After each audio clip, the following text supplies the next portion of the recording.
everyone, ItzMariaVicz here and welcome back to my channel. So moving on with the theme here, as per usual, as you guys may have been able to tell by the last couple of videos, I have been doing my series of all about my pregnancy. I forgot to mention this in my English speaking videos, but I am actually doing this whole series both in English and in Spanish for those of you who may follow me who are bilingual, o para los que me siguen aquí que hablan español. Por si acaso no lo dije antes, estoy haciendo esta serie completa en español también, entonces estos videos también se han hecho en versión hispana o en mi hispana versión, porque obviamente yo soy nada más la persona hispana que yo no soy argentina, brasilera, qué sé yo. Pero anyways, ya, están disponibles en español si los quieren ver, por si acaso tienen alguna amiga que nada más habla español. Si ustedes simplemente prefieren el español versus el inglés, estarán disponibles todos en español. So if you guys are ones to speak Spanish, all the videos that I have filmed in this series are also in Spanish, so that's a little reminder. But yeah, anyways, moving on here, I am actually here today to continue the series and filming my third trimester. Note, I will say I am not wearing my contacts today, and so I cannot see. I can see that like a little box is around my face, but I don't know if that actually means that I'm in focus. When I come closer, it does seem like I'm in focus, but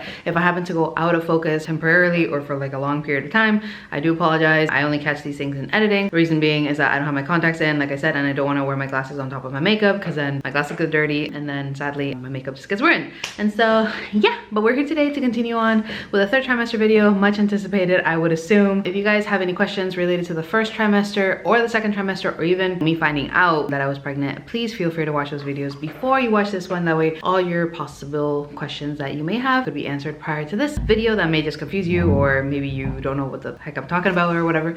But yeah, I just wanted to throw that out there as a reminder. For those of you who may be new here, I'm happy that you have joined our little crew here. If this is just your first time watching me or anything, whether it's because of this series or because maybe you watched another video of mine and you happen to like my look, my persona, or just the topics that I talk about, not only one do I thank you for that support and everything, but I do hope that that means that you are gonna be soon subscribing to the channel. If you do wish to do so, please click the button down below, turn it from red to white, and that'll keep you up to date as to whenever I post a video because you are subscribed to the channel. And also please ensure that once you do that, you do click on the little notification bell. That way you are notified per every notification of mine. So do both of those things if you're looking forward to this whole series and to this video and just in general to my channel overall. If you have any subjects or any topics in general that you would like me to talk about, whether in English or in Spanish, related to the pregnancy or not related to the pregnancy, if you guys are new here, the stuff that I usually post is about body positivity and self-love, and so just life as a fat girl, you know what I'm saying? Anything in general that you guys want me to talk about, please do let me know down below in the comments and I'll get to it whenever I have a chance. And so without further ado, just the typical disclaimer about the series, I'm filming still pregnant, so if you have any advice or concerns or whatever it is, or even critiques during my pregnancy that maybe I'm doing wrong or something that I'm not doing correctly or whatever, sadly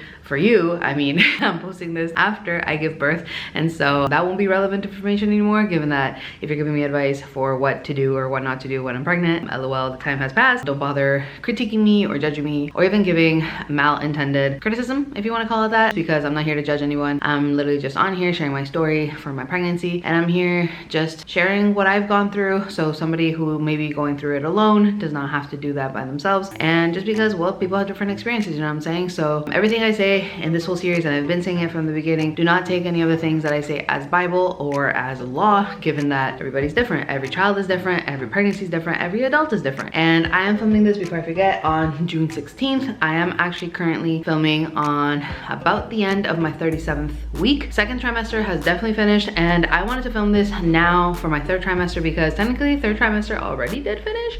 If you think about it, third trimester is when the 36 weeks are done, so that's why I thought maybe it was appropriate for me to film. Plus, I don't think that anything really is changing much, if it is going to be changing at all. I have all my goodies and timbits that I can share with you guys, and there's finally something that I can share with you guys. You guys will understand if you guys have watched my first and second trimester videos, but there has been literally nothing to report or write back home about for my entire pregnancy until now. So stay tuned. I hope you guys are looking forward to the video, and without further ado, let's get on with the topic. So the first thing that I want to share about my particular third trimester is that I finally started showing. For you guys who know me in real life, and for those of you who have watched several of my videos, you guys know my body type or whatever. I've always been a chunky girl. I've always been chubby, including my belly. I usually don't gain much on my face, which I'm very grateful for that hasn't happened either during my pregnancy, because it's helped keep the privacy aspect of it very well. I'm very open about myself on social media and everything, but when it comes to my family, I just am very private. My face has basically stayed the same, so I'm very happy. And actually we'll talk about weight gain a little little bit later on. But I actually finally started showing. I want to say around my maybe 32nd week, I finally started showing. I started showing like mega late, if anything, like halfway through the 7th month. Maybe had days where I looked a little bit bloated or a little bit fatter than usual, but on my 8th month, that's when I really started showing like, okay, that's a pregnant belly.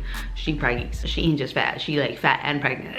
And so with that, with the belly thing, I do want to say that, and again, you should consult your own physician and your own OB if you are pregnant yourself, but they do say that technically you are supposed to gain, I don't know if it's a pound a month or a pound every 2 weeks or something like that, but you are supposed to gain a little bit of weight, obviously, especially towards like the trimester, because you are creating life inside of you or growing life inside you. There has to be some changes in your body, including weight gain. If you don't gain weight, or if you gain very little weight, that could be an unhealthy sign that something is wrong with baby or something is wrong with you, whether you're losing weight or baby's not gaining enough weight. So definitely consult your OB. I'm no expert in this, but this is what I've been told. Healthy weight gain is good for the baby. Now for myself, because I've always been overweight and just overweight, don't get at me with like negative, oh, fat people comments, because she may be fat, but she's healthy as hell. I did ask her at the very beginning of us seeing each other what weight to kind of focus on, because my goals have always been to kind of lose weight, but obviously not with baby anymore. But obviously I didn't want to go off the rails and just gain 30, 40, 50 pounds just because I was pregnant. I did ask her, and she said that even if I, myself in particular, Maria, me, you know, I happen to be overweight, even if I stayed at some point stagnant in my weight or even lost a little bit of weight, that wouldn't be an issue so long as it wasn't a significant amount. Only because, well, since I'm overweight, if I were to lose a little bit of weight, that might be me, that might be baby, but most likely would just be me, just because of the fact that baby would still be growing and getting all the nutrition from me. But for myself, especially if I was actually watching what I was eating, because like I said in some of the videos before, I didn't want to just go off the rails and like just lose control and eat for 2 and be allowed to eat for 2 and for 3 and for 4, because why not? I'm pregnant. Most likely, if I ever did stay stagnant, which I have been stagnant for the past like month and a half, really, I haven't really gained a single pound. I've actually stayed the same or hovered around the same 0.2 pounds. She's not concerned, because obviously since I am a fat, if a fat loses weight while she's pregnant, I mean, one, it's less weight for me to carry postpartum, and obviously second, even with baby in my belly, 3rd trimester, it's easier on my feet as well. I wouldn't even be carrying that much weight to begin with. The next topic that I want to talk about is my symptoms, my aversions, and my cravings. Still no aversions for whatever reason. I've been very blessed that nothing has like bothered me smell wise and taste wise, so nothing to add onto there. Everything has basically been consistent since the moment I got pregnant. For symptoms, I finally did get some symptoms that I can share. I got like 1 or 2 episodes of acid reflux, and that's when I consulted my mom, because she obviously, as a mom, she's had kids before, she's been pregnant before, and I asked her just by coincidence in the conversation, and she happened to say that the best thing that I can do for acid reflux not only is to, if I want to take medication, like maybe if it has to do with a certain food type or like the amount of food or whatnot. And she basically said, because obviously I have a creature inside of me, perhaps pushing on my bladder, perhaps pushing on my esophagus and all that stuff, what's best to do is avoid a lot of greasy food, spicy food, not that I eat a lot of spicy food, and then don't eat such heavy big meals, only because obviously that's more room being filled up towards the stomach, and my stomach and all my organs in general are being taken up by a baby and like being pushed around and everything, to the point where maybe it's uncomfortable to eat a lot of food. That's the suggestion that I got from her. Besides the couple of episodes that I got for acid reflux, the only other symptom that I got, you can kind of see, I'll finally share this because I know it's been visible in some of my videos relevant to this before, but I basically got these like hive or like rash looking things, and I just wasn't sure what it was. When I first brought it up to my OB, I did mention to her, like I didn't see Moses getting any of these things, so I didn't think it was like bed bugs or like definitely not mosquitoes, because it was still cold here in Canada. I wouldn't think that there's spider bites. She mentioned that even if it was bed bugs, even if it was something minor, kind of like mosquito bites or whatever, or even just detergent use, well, because I am pregnant, everything just kind of triggers my body a little bit more. Obviously because of biological reasons, which is taking care of the baby, the body will react a lot more harshly to things that are dangerous to the baby. Turns out these are just hormonal, so my OB wasn't sure because she's not a dermatitis specialist or anything like that, but she did refer me to my family doctor to ask and inquire. Apparently these are just hormonal. A lot of people do get these when they're pregnant. My concern was the fact that they didn't even look like a hive. Mine just looked like a whole bunch of bites, and I was basically getting one new one every single day, whether it was on my back, it was on my belly, it was my arms and my legs especially, and it was really annoying because sometimes they were even on like the tips of my fingers, my knuckles and everything. And so because these areas are very exposed, I was in such agony. I was basically in the plague. You know Moses? You know how he's my husband and he demanded the plague on Egypt? Well, I was Egypt. So it was I'm so stupid. So it was definitely not a comfortable time, because I got prescribed an steroid. Oh my god, what is with me? I got prescribed a steroid cream, which was antifungal, antibacterial, antiviral, and it was also, yeah, steroid, so it would seize some of the inflammation on it or whatever. But turns out, and we recently found this out, because I did notice, like I was saying before, these were like not hives or like rashes, like they weren't like congregated very much, so I was really concerned that it might have been like actual like something biting me. And turns out that we found out recently that unfortunately we had bed bugs. Everything has been resolved at this point, but no wonder that they look like bites, because maybe the sweeter honey nectar blood that I have as a pregnant woman was more attractive to them. But then again, maybe Moses wasn't reacting like I was because he's not pregnant. Regardless, everything got fixed, everything got resolved, and luckily we took care of that, because as soon as that got taken care of, I definitely felt way less itchy, especially at nighttime. These have definitely gone down a lot. If you guys even refer back to like screenshots of my first and second trimester videos, you'll see that they're very, very red. Some of them are actually even bloody during some of the videos, and it's just not a good time. I did not enjoy it. Yeah, I got these everywhere. I got them on my legs, I got them on my arms, I got them on my butt, I got them on my knees, I got them on my belly, like I said, and it was just not a good old time. And that's basically, besides the acid reflux, the only consistent symptom that I got for myself during third trimester, which I have been trying for a while. There hasn't been anything for me to write home about for my symptoms or anything from my pregnancy, and so to be honest, for me to get this, it's kind of like a finally moment. And it's funny because Moses one time he said like, wow baby, you've gone through so much, and in my head I'm just like, huh?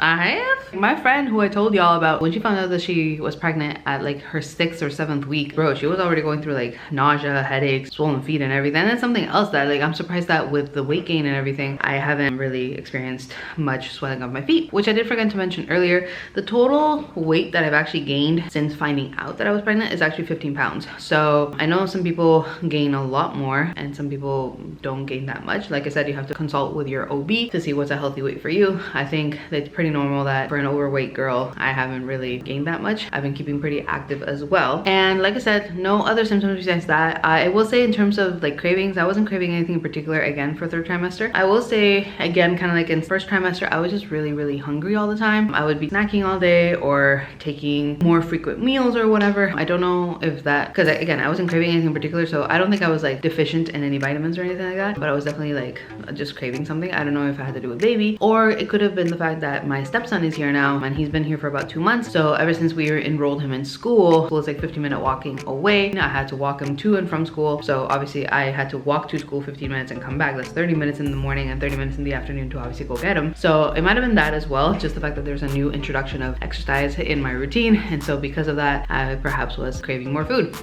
and therefore I was more hungry because I was burning more calories. I think the first day that I walked him to school, the first walk back home, I noticed the steps just because I was curious, and I was at 5,000 steps in the morning, like before 9 a.m. Dog, that's awful. And then I have to pick him up around close to 3. That's another 5,000 steps walking there and back.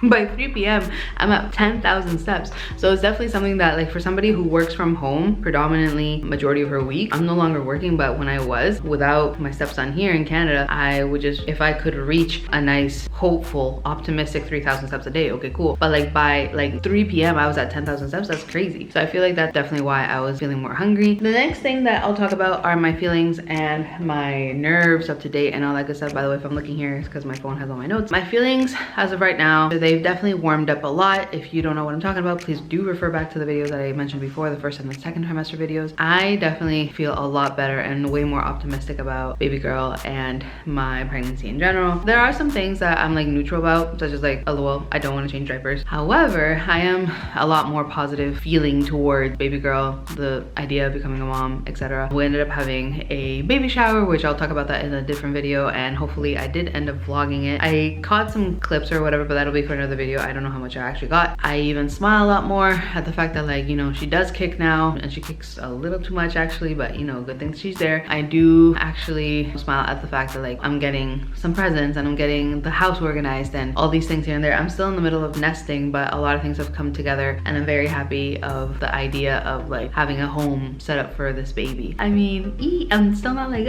because like I'm just not like, I never really cared for kids, you know what I'm saying? Kids are cool, like I said before in other videos, but you know, to give them back is like the best part, you know what I'm saying? But it's my turn now. It is what it is. No more negative feelings, really. There are some things here and there that are obviously nerve-wracking to me, such as like, you know, financially, how are we gonna do? What if baby is not one to latch and she just doesn't want my milk, she wants formula or whatever? That's obviously an expense, and a whole bunch of things. You know, she's gonna be born in the summer, so heat, you get what I'm saying? saying. It's just crazy things to kind of keep in mind or whatever, but I'm definitely happy with everything that's turning the way that it's turning to. I'm just excited kind of thing. So the last thing I'll mention is actually hospital visits that you may have to do as a first-time mother, depending on the blood work of you, your own blood work and your own blood type, and like what the baby could be. Obviously you can't take blood work from a child that has not even been born. However, there are some precautions that you can take in order for you to be safe upon delivery and for baby to also be safe upon delivery and postpartum as well, so they don't get sick. The first thing I'll mention is the whooping cough vaccine. That's a vaccine that's pretty standardized, I think, in Canada, the US, and hopefully other parts around the world. It's called the whooping cough or the pertussis shot. So it's basically a vaccination that you ought to get. This is not like a pro-vaccine or anti-vaccine thing. For those of you who may know me in person, like I've actually never gotten a flu shot. I'm not one to care for flu shots, and then COVID was like the only exception really that I got, and even then I was just like not really fond of getting the COVID shot or whatever because of my own personal perspective. This is not to get into a discussion about that. This is not an invitation to get into a discussion about this in the comments. The pertussis shot is something that will protect the baby after it's born, because if they do get pertussis within 2 months, they do have like a 65 or 60, like a high 60% chance of fatality basically. Like they may die within 2 months if they don't get this shot, and also there may be complications within pregnancy if you yourself don't get the vaccine. Not that there will be problems with you, but maybe something happens to the baby just before delivery from what I understood from my OB, or after. So there was that's a pretty standardized shot. Then the next thing that I'll say is that actually 2 weeks ago, so on my 36th-ish week, I got a vaginal swab where it's to see if there's certain bacteria within the vagina where it could be harmful for baby upon delivery. It could make them very sick, and so I got that. I haven't gotten the results for that yet, but that's also maybe like a standardized test that you may have to do if you yourself are pregnant and are into your 36th-ish week. That's something that I was recommended to do, or not recommended, I was told to do it for the safety of the baby. And the last thing I'll say, which I wanted to save this one for last, I personally, my blood type is something where if baby is not my blood type, it could be complicated, a situation. And so I actually got a RhoGAM shot, which is basically a vaccination that protects me and baby should we have differing blood types. I'm gonna get one after delivery should baby girl not have the same blood type as I am, but if her and I are the same, then I don't need to get that. But I did get one, I want to say in like my maybe like 26th or my 28th week. I got it at the hospital, got injected in the butt. Everything was good. It wasn't painful at all. It wasn't long wait or whatever. I don't know if it's because I got it super early in the morning or whatever, but always good in the hood. I think it was, yeah, 26 or 28 weeks, and then I'll be getting it again should baby girl and I have differing blood types when she is born. And I believe I might have to get one like a couple months after, but I don't remember that. So that I'll have to get back to about later on, or I'll probably even put it here like in an annotation or something, but that's from what I remember. And then again, it's called the RhoGAM shot. I'd rather not share the type of blood type I am, just because I don't know what information is used in the internet against people anymore. So yeah, and in case you're wondering, obviously she may have a different blood type, because if you can kind of like deduce from that information, if I'm one blood type and she may be different, then that means that Moses must have a different blood type than myself, and so that's that. But obviously you guys have to consult that with your doctors if you're doing blood work and everything. That's something that might come up in conversation, and so be ready to discuss that with your OB or your midwife. I really can't come up with anything else in the 3rd trimester that may be important for me to note for you guys. If you guys are, for example, pregnant, obviously everybody's situation may be different, but I can't come up with anything for myself that might have been something to note. Oh, there's something that I could talk about. I would definitely suggest by the time you get to your 7th month, just in case your baby does turn out to be at the 7th month or at the 8th month mark, have your hospital bag ready. I'll do a whole video on my hospital bag and what I packed, and then probably like a postpartum video as to what I needed, what I didn't really need to pack, etc. But I would definitely have a hospital bag ready just in case baby girl is like ready to pop, or baby boy is ready to pop for you whenever your time comes around. Sometimes things go wrong in the body and like baby wants to come out early or whatever it is, and so it's just better to be prepared than to be sorry. By my 8th month, I started packing the essentials to my bag, and also getting some stuff for like the car seat, for example, medications and stuff like that I may need for baby girl when she comes out. And so that's done. My hospital bag is basically all good to go. I just have like the last minute things to pack, like phone charger, toothbrush, and all that good stuff, but everything else is packed. So if there's one thing that I definitely recommend, besides getting continuous information and, you know, knowledge